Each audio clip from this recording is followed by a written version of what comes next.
Depuis quelques jours, la ville de Lambaréné, dans la province du Moyen-Ogooué, est le théâtre de manifestations importantes, lesquelles visent à protester contre les délestages électriques qui paralysent le fonctionnement de la ville des heures durant. Ce n'est pas une situation nouvelle.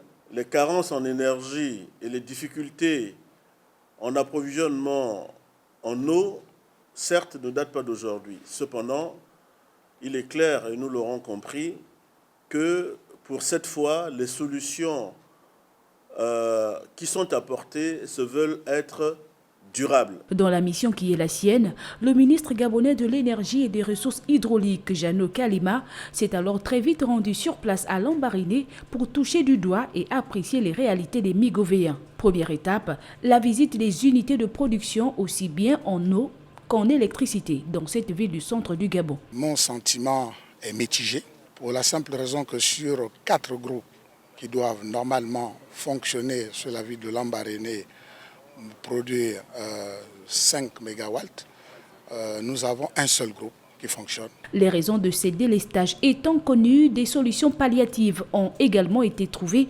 pour les habitants de la ville de Lambaréné qui paient le lourd tribut depuis peu.